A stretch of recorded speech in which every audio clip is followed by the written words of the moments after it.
Welcome to Formosa Dream Chasers. We're your hosts, Mary Ann and Chén. Please join us as we explore the journeys amazing people take in pursuit of their dreams. And get insights from their experiences. Let's hit the road and get started.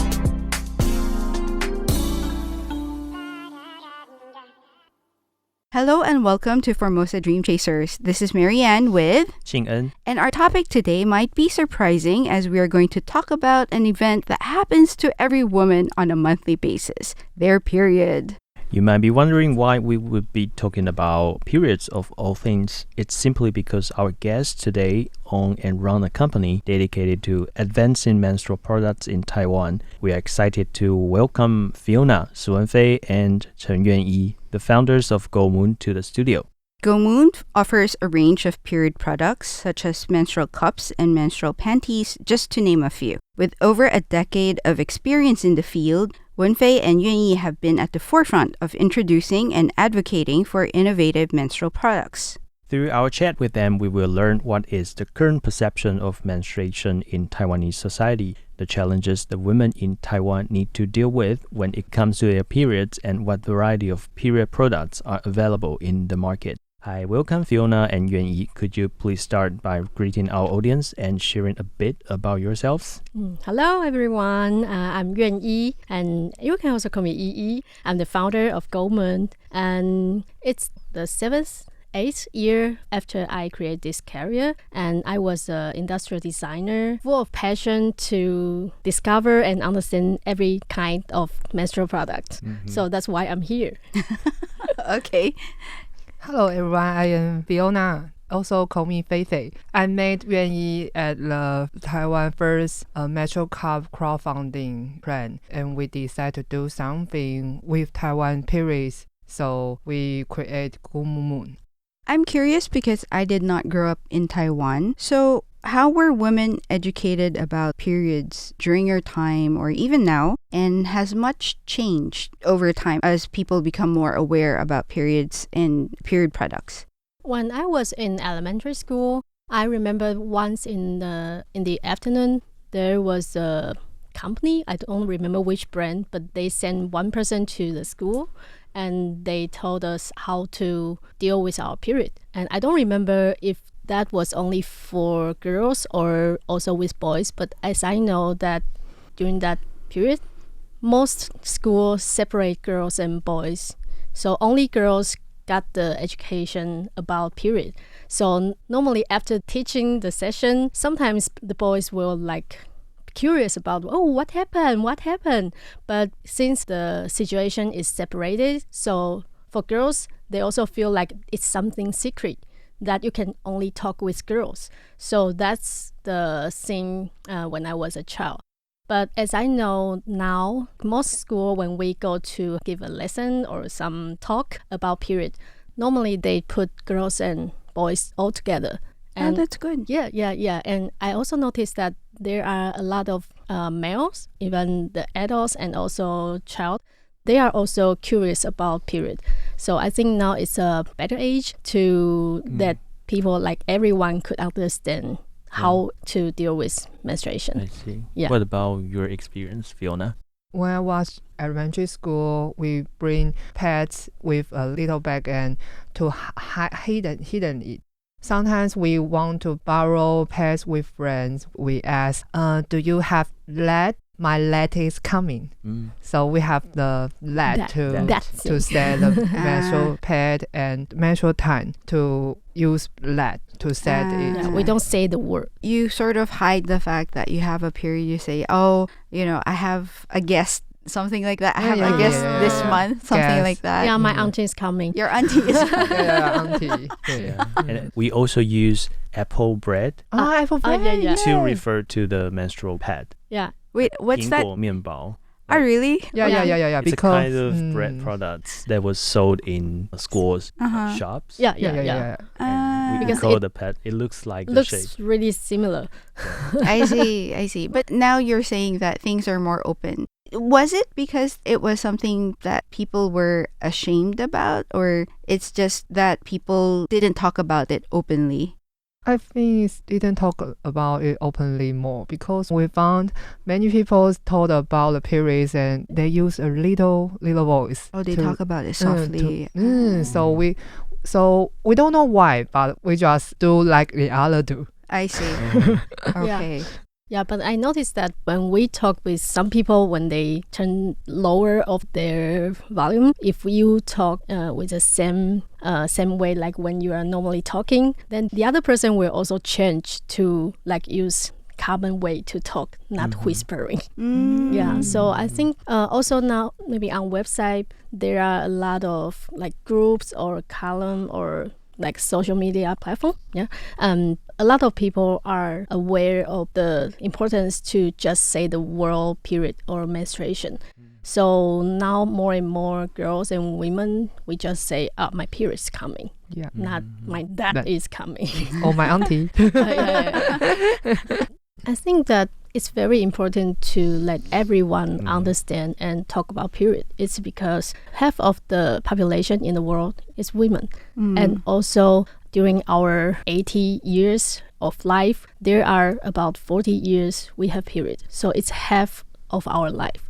So like half population and half time of the life is so important, and it happens every day, everywhere. But if people don't talk about it, then how can we know how to improve the period life? And period is the original of life. It's something also very natural. It's a natural process. So I agree with you. We should be very open talking about things like that. So I'm wondering, why did you decide to focus on menstruation issues?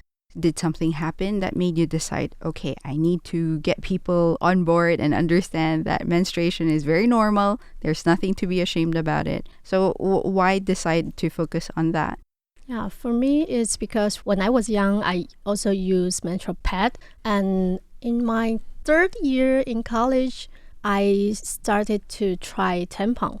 And it was the first time I feel like, wow, during my period, it could be just like nothing. And I can do everything I want to do, including swimming and also surfing. And it was a feeling of freedom, I think. So after that, I also tried other product like menstrual cup. And it also made me feel like, oh, then I can reuse it. So I don't have to buy a lot of tampons just for in case. So that was also the time I feel like I am even more freedom from my period. So as I was an industrial designer, I had the plan to also join the plan of the first menstrual cup in Taiwan, and I was a product designer of that cup. And after that project, I noticed that yes, I have some power to make something change. And also during the years before and after menstrual cup shows up in Taiwan, I noticed that new type of period product shows up in Taiwan. It means a lot of discussion and make more people talk about menstruation and how to use the product. I saw the difference a lot. So that's the timing I feel like, yeah, I really want to do something more. So we choose to introduce period panties in Taiwan because it's something more related to the habit for Taiwanese people. And also it's another new type of menstrual product that we can share to everyone here in Taiwan too. Yeah, so that's why I decided to do it.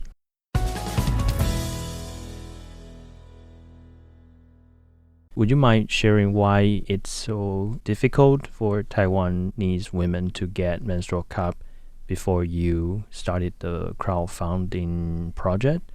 Like why there was menstrual cup somewhere else in the world, but we didn't have it in Taiwan? Why? What was the problem at the time? Okay, first because in Taiwan it's medical device.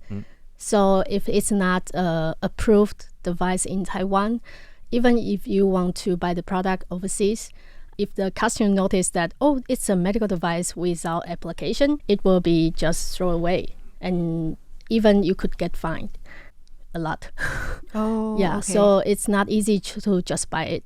And also for companies or brand who want to produce it, there are a lot of restrictions before you sell it. So you have to put a lot of money. But actually, if people buy your product, then they don't have to buy another one in 10 years. So it's not, actually it's not a good business, but it's a good thing for people's life. Yeah, so it's not easy to let other like foreign countries to focus on a small market in Taiwan. So Yuan-yi is responsible for product design. And what about you, Fiona? I know you come from advertising and communication background, right? Yeah. So, what's the role that you involve in this business? When I at college too, I used the first Apotake tampon, and it saved my life. Really? Yeah, because before that, every month I feel like a torture during my period time because I really hate menstrual pad. When I see the menstrual pad, I feel like I am like a children to have the pamper. The diapers. Diaper. And every month I feel so desperate to use menstrual pad. But after I meet the tampon, I feel my life is be safe. And so after that time, I become a very dedicated user of tampons. Yeah, That's the only thing you use. Yeah. Okay. Okay. And every time I meet out my friend, like elementary school friends or junior high school friend, at the end of meetup, I will take my bag with all of tampons and tell everyone at the place say, I have a great fantastic. Yeah. Do you know the difference? Do you want to try? Yeah, I can give you a sample. Yeah. I buy many tampons from overseas, or when I go to travel, my luggage is full of tampons. It's all by myself to buy it, and I like to share with my friend. I see. Wait, tampons were not available before? Is that why you had to buy it overseas? Because at that time there was no tampon with applicator in Taiwan. I see. Yeah. So for people who are used to the tampon with applicator, there's no willing to use the other type. The other without one. applicator. I see. Yeah. I see. Okay. So when did that change? Like when did these things? It sounds like what was more common in Taiwan at that time was just sanitary pads. Yep. There was a very limited product range for period products, right? Yep. So it slowly changed. When would you say it started changing? Because I noticed when we were talking about menstrual cups, I was doing some research, and in 2008 there were less than 10 menstrual cup brands in the world, and it took nearly 10 years. So 2018, before like what you mentioned about the first legally available menstrual cup was actually available in Taiwan. 2017. 2017. It's still not too long ago. I mean, it's So and I mean, applique tampon is 2010. oh wow. Okay. Yeah, and about 2007 or 8, there are more and more discussion about about the clothes pad. I see. Yeah, Okay. and then the period panty of our brand, because we are the first brand in Taiwan, it shows up in 2018. You met at the crowdfunding project. What motivated both of you to start a business together as a pair? Because before the crowdfunding, Taiwan, nobody knows menstrual cup. No one. And every time the news mention about menstrual cup, the question below is, it's not virgin to use that. You use that, your vagina will be bigger. Broken, some kind of. Some kind of that. Just, no. Every question is very scareable. We reply all this discussion every time and try to deliver the right knowledge of menstruation and of everyone's vagina, and also menstrual cup, how to use it and what's the mechanism. After that, we noticed that when people talk about menstrual cup, it's not only about the scary part. It turns to like how to use it, how can I use it, how often should I clean it, something like that.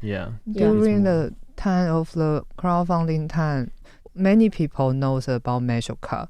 I remember last year I take taxi, and the taxi driver just chat with me about what I do. So I just talk about our brand's period panties and something, and he says, "Oh, it's like a menstrual cup." like that something. Oh. I'm so excited. The taxi driver, Male? male, yeah, male. Oh, Male wow. mid-age The- taxi driver. Yeah, that's amazing. and he knows about menstrual cup. Yeah. Yeah, so we found that actually we could do a lot of things to change the environment and the society. And if we don't do it, maybe only a few people will continue doing that. So we feel like if we want to make the future better, we must to do something. Yeah. Otherwise, we will be like regret. Wow, should I really should do something at that time, but now nothing changed. So we don't want to face that kind of future. Right. Okay. Yeah, so she asked me, I said yes. After 7 years, now many people in Taiwan knows about period panties. Yeah. That's all the time we have for this week. We'll continue our conversation with Fiona and Yuan-yi on their innovative work in menstrual products next week.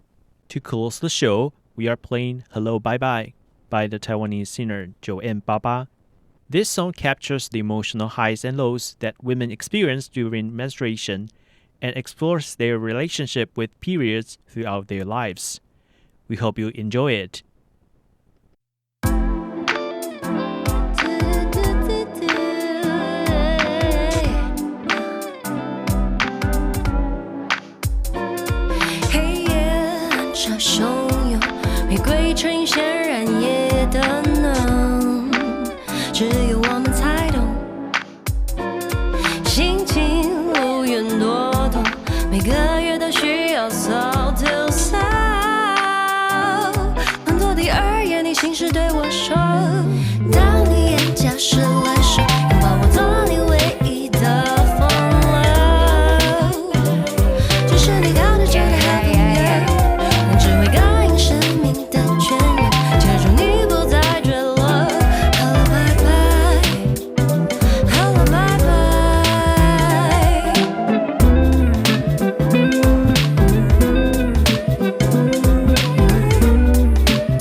This is Ching and Cho. And Mary Ann Shoko. See you guys next week. Bye.